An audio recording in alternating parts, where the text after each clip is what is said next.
Hello everyone, Rurikhan here, bringing you another session of Dark Souls, going to be continuing the EpicNameBro Tribute Run. I think the last two episodes were not the best commentary, I think, because I was still kind of just telling you guys about how sick I was and whatnot. Hopefully this episode I'll do a little bit better commentary. So today we're going to be running through Izalith, and who knows what we'll do after that, if the session goes as long as that. Hopefully we won't run into too many incidents, at least I hope so. We will see just how flawless we can make this particular run. I usually don't activate that particular bonfire because it doesn't really serve much purpose, considering that there is the bonfire of...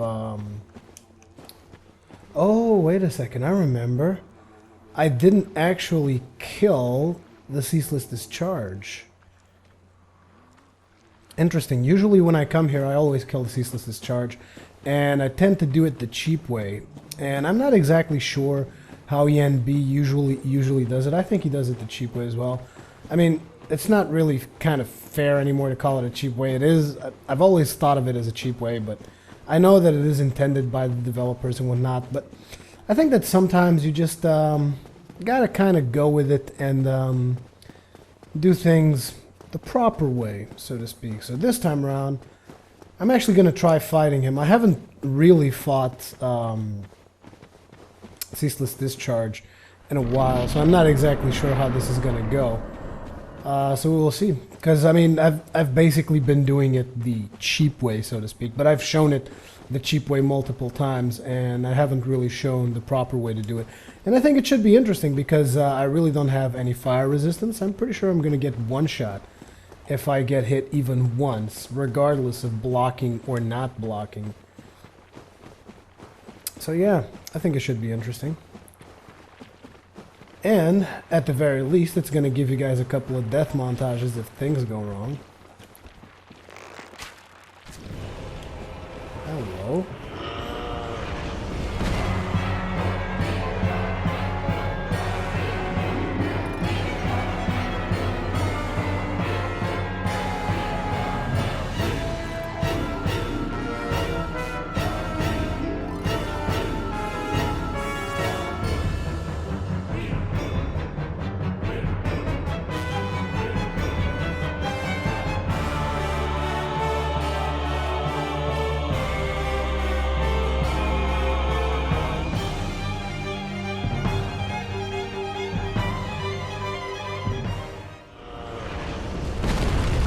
Kind of missed me there, buddy.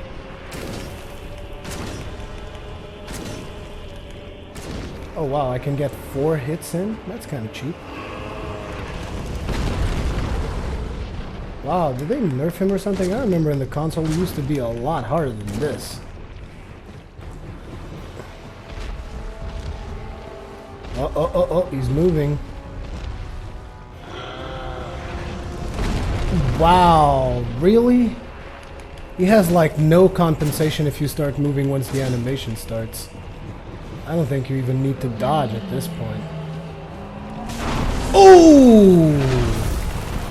I'm sorry, Rurikhan, you were saying? Jesus Christ, you almost got me there, bastard. How damn dare you. That's what you get. Wow, that felt kind of cheap. Was he this easy on the console? Have I gotten better? I don't know. I honestly do not know, but I mean, that was way easier than I remember from the console, even though I did make one mistake. That one mistake was I obviously got cocky, as you guys could even hear it in my voice. I was just like, oh, this is real easy. I'm just gonna, and all of a sudden you get smacked across the face. It's kind of Dark Souls' way to tell you, look here, buddy. Do not mess around. I do not appreciate that kind of behavior, and I will bitch slap you down into submission if needed be. Which is always nice when a game does that to you, kind of put you in your place. Just kind of like, I'm sorry, were you saying something? Let me just go ahead and smash your face up against this floor here, if you don't mind, okay? That cool with you? It's not really that cool with me, but don't really have any other choice now, do I? It's a good thing that we're actually in human form, because we're going to be invaded by Kirk. I think I got invaded by Kirk in the sewers. At least I hope so. So we'll see.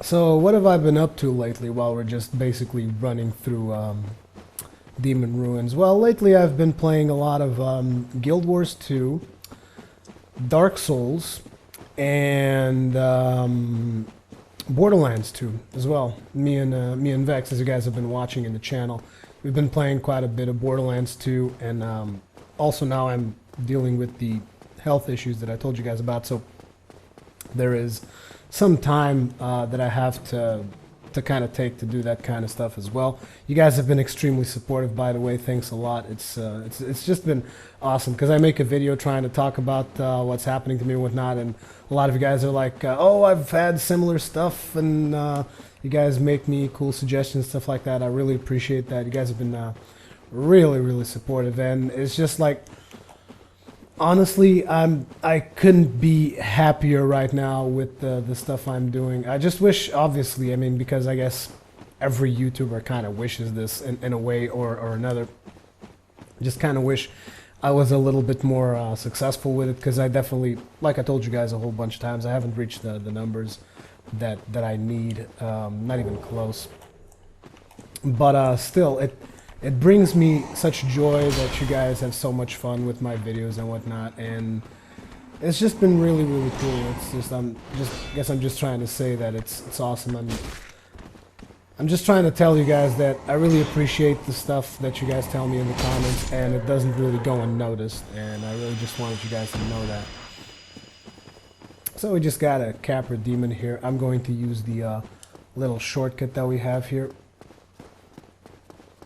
You guys know you get downstairs and you just jump to the right and skip a whole bunch of Capra Demons. Because, I mean, Capra Demons aren't really that hard, but it's just a pain in the ass to fight through them, so it's just whatever. Anyways, now we should be getting invaded by Kirk any second now. There he is. Where are you, Kirky? Kirky, what you doing here? You're my favorite Dark Knight. Dark Wraith, I mean. Oops. I missed you there, Kirky. Sorry about that. Did he just shield slam me? How dare you? How damn dare you? Oh, you need to relax. Oh. I don't want you going down there, buddy. Why don't you just stay up here and I'll just slice you up. Also, something that I wanted to talk about, this is something that I haven't researched yet, but it's something that I'm curious about for all of you out there that really enjoy Dark Souls and do all of this kind of metagaming research on it. I mean, I do some research on Dark Souls, but I haven't done research on this specific subject. And I've seen a lot of comments from people commenting on this as well, which only makes me even more curious, and that is, what is up with the multiplier on the Baller Swag Sword? Because that thing is just ridiculous. The multiplier on the R2 attack, or the strong attack, whatever you want to call it, I don't know, because, I mean, I was doing a build with the Sunlight Straight Sword, and I'm also using Leo Ring and whatnot, and I do the R2 on the Sunlight Straight Sword, and it's garbage compared to the Baller Side Sword. Now, I'm not just talking about scaling, because I put a lot of strength and dexterity in the character, so that it's comparable to the scaling from Baller Swag Sword, and I'm still just left blown away all the time. Let me just check something real fast here. So we got 12 strength, 12 attunement, which I don't really need a lot more for what I'm trying to do, and right now I'm actually going to put a lot of stuff in Vitality. Yep, pretty much. That's pretty much the way I want to do it, because like I said, I am going slightly back to my own style of play. I mean, I'm still going to be doing dodging as much as possible, but I want to have a little bit room for error, so to speak. So I'm going to be adding a little bit more Vitality to my character. Also, the other day I saw a video where it seems that EpicNameBro is doing a new Dark Souls series, and he is using heavy armor. I would very much like to think that that was inspired by me, but I don't presume to be the inspiration behind that, even though it would be cool. But I don't presume to be the inspiration behind that, and I think it's really cool that he's trying it out, because like he said himself, he also hasn't done that kind of playthrough, and he was saying on the first video that I saw of that, he was saying that he feels that is probably a better way for a more noob-friendly way to play Dark Souls, and let me just respond to that. It definitely is. It's a lot easier playing with heavy armor, as you guys seen in the last episode that I did for Dark Souls, where I just went to the Four Kings, which is a boss that a lot of people were always kind of like... I've received tremendous comments about the Four Kings and requests for help about the Four Kings, and I always try to help people out. So I'm just saying that the Four Kings is still a challenging boss, even though people are saying in the comments that they believe the Four Kings have been nerfed. I'm not exactly sure. I've ran into some troubles with the Four Kings before, but in the PC version, I mean, the only times I've run into troubles is when I tried doing it with light armor, which is the reason why I just kind of went with Guardian set and straight up beating the crap out of them. But yeah, as I was saying, it's definitely a more friendly, noob-friendlier way to playing Dark Souls, because basically what happens is, oh my balls, they hurt, and there's a motorcycle outside, again, making a lot of noise. Fuck you, Mr. Motorcycle Man, Jesus Christ, annoying as hell. Sorry about that, guys. It's just, it has to do with the timing of the recordings. I try to make them at a time where there's no noises on the outside, because I still got to keep my windows open because of how hot it is in Portugal, but it still happens. So just apologize for that. And if you couldn't hear it, all the better. I'm happy for you. There we go. And now let's go get this soul that we have over here. Now I've also heard that there's apparently some way to glitch yourself through that door, and ways to save the sun, bro, by casting poison. Ooh, that hurts. By casting poison cloud, not poison cloud. What is it called in Dark Souls? I don't even know, because I don't do spells. But whatever, it's the equivalent of poison cloud in Dark Souls, AoE poison effect. You can get it to go through the door and kill the red sunlight maggot, which will prevent the sunbro from becoming crazy and messed up in the head. Which is always good, but again, I don't really care that much about saving the sunbro in this playthrough. And let's just go ahead and get rid of Demon Fire Sage real quick. Oh, good job. Nice dodging there, Rurikhan. That was some pro level shit. And you're dead. And you're dead. You get cocky, you get dead. And I didn't even buff myself, I just noticed. I also noticed that I didn't buff myself for the previous fight. Then again, I think this build is just so ridiculously powerful. Look at this. This is without buffs. I mean, this is ridiculous. Let's go ahead and just buff ourselves real quick. Might as well. Just one buff, just this one thing. Not even gonna do power within. And even just with this, yeah, it's 400 a hit. It's what I'm talking about when I talk about that multiplier. And look at that. Isn't this ridiculous, the damage we're doing? I mean, I realize this is normal difficulty, but I mean, still.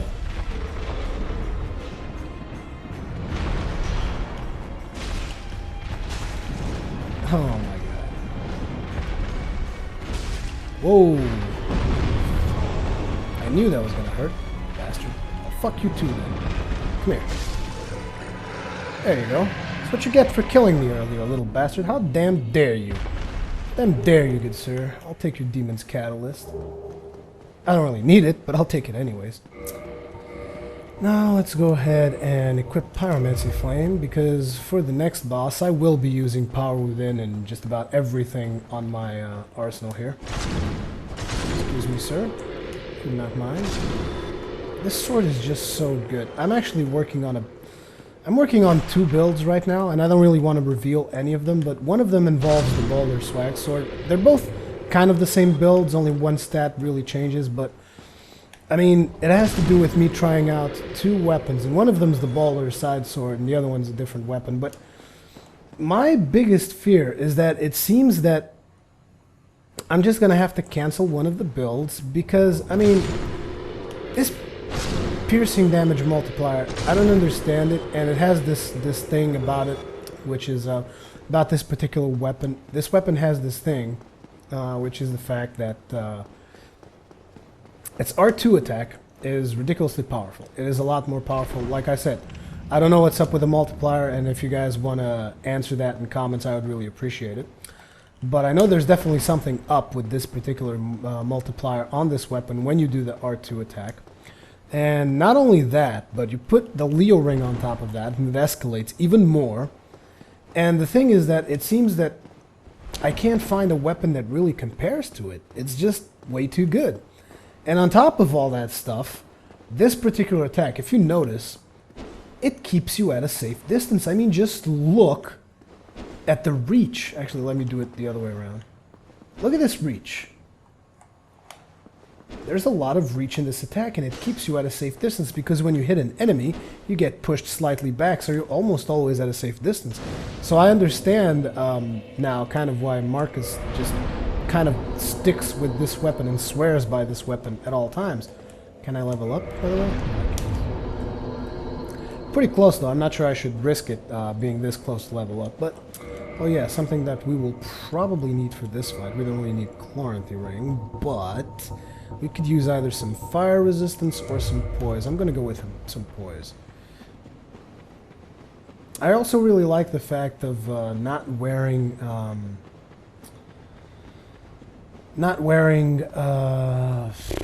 Rofap, Ring of Favor and Protection. I really like not using that ring, because it gives you so much freedom to explore other options. I mean, I've always used it because of its obvious benefits. Increases your life, increases your stamina, increases endurance, increases your endurance. Sorry, I'm playing too many RPGs, I know. But increases your HP, increases your endurance. It's just really, really good. And it also increases the weight load of your equipment. It's just really, really good. But whenever you feel like switching something around, you never switch the Ring of Favor and Protection around, because you know it's going to break when you remove it. And I think that's actually something really nice that From Software did. Oh, I messed up. Ooh, let's try to keep alive here. This is going to be a tough one. Oh, not particularly tough, I don't think. We'll see. Ooh, crap. We got some jumping to do here. Survive it. Oh my god. That's a lot of fire damage right there. Okay, we made it through. But like I said, I really appreciate... Damn it. We gotta hurry up here. Buff up, buff up. Switch back to shield. Damn it. Ooh, right in the nick of time. Okay, now come back here. Now let's get back to what I was talking about. I mean, you guys have seen me kill this guy a million times. Maybe just not with the... Oh, crap. And I'm dead. I'm pretty much dead if I don't roll over immediately. Oh, and he survives it. Not for long, though.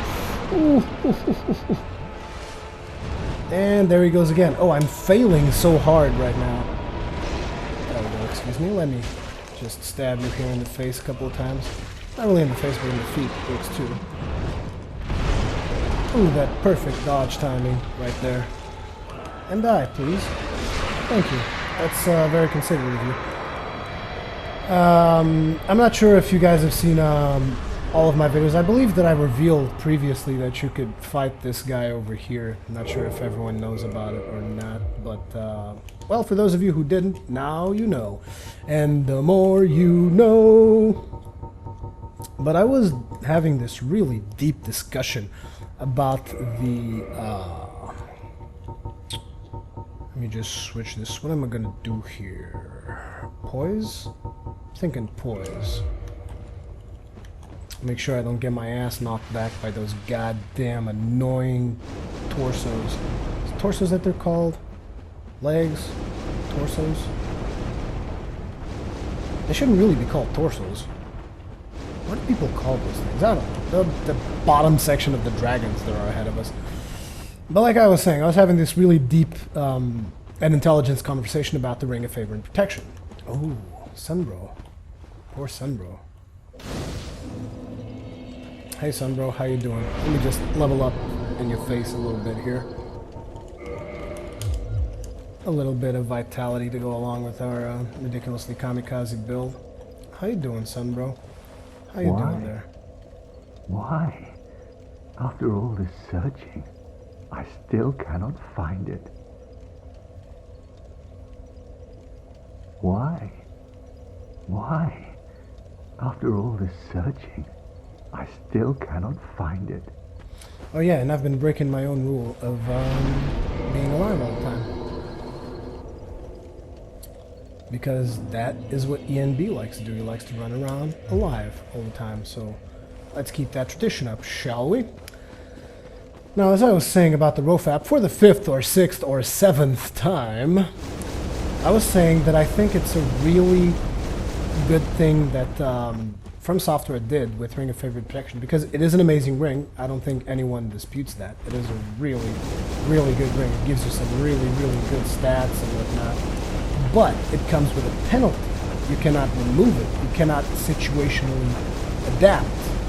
And I think that is a really good thing that they did, because I mean, they give you items that could even be considered overpowered, but they balance it out by forcing you into making a choice on what you want to do about it. If you really want to have this really, really powerful item, you can't. Oh crap! Oh, you son of a bitch! You, how damn dare you! You almost got me. You saw the bastard sneaking up on me? Jesus Christ! How damn dare he! Look at him! Look at that fucking torso, bastard. Screw you, mister. Just screw you. And I think that forcing the player onto a choice when it comes to equipment is just something really, really positive. Now, I myself, since I really enjoy using heavy armor, I tend to use the Ring of Favor and Protection a lot. And something that this playthrough has really, really allowed me to explore is all these combinations. Like right now, I'm running through here with a Ring of Poise and the Lava Ring, because in here you have to use the Lava Ring in order to walk and do all that kinds of stuff. And you might, if I was using the Ring of Favor and Protection, I would be using just Favor and Protection and the Lava Ring. I wouldn't be able to use Poise. And why is Poise useful here, you guys might wonder? It's because if these damn dragons here get to you and jump on top of you and whatever, they can stagger you. And if they stagger you, you're as good as dead out here. I'm not exactly sure that the Poise I have is enough, but I'm just taking it kind of as a precaution type of thing, so.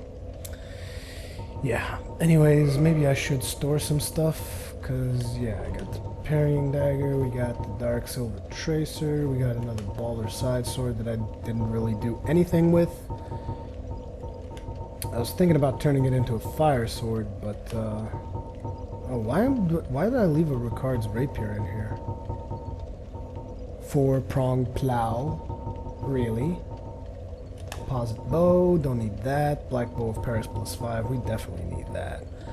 Silk Catalyst, Demon Catalyst, don't need that. I just like keeping my inventory nice and tidy.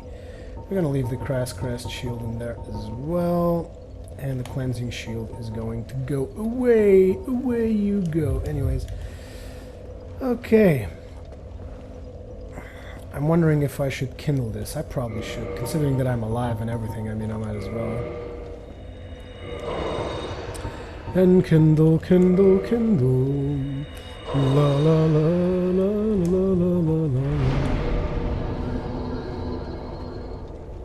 Now there's a lot of stuff to do in Lost Izalith, unfortunately, which is going to keep me occupied for a little bit. I will be skipping the Demon type Knight because, well, he's just annoying to kill in the position. Well, actually, with this sword, I'm not even sure if I should, considering the ridiculous amount of damage this thing makes. Maybe it will even be easy. Don't know. Has it even been upgraded fully? I think I did, didn't I? Plus 14 only? Why not plus 15? God damn! There we go. Now let's go through here and take our asses down to Lost Izalith. Now I'm trying to remember if I helped Siegmeyer back in...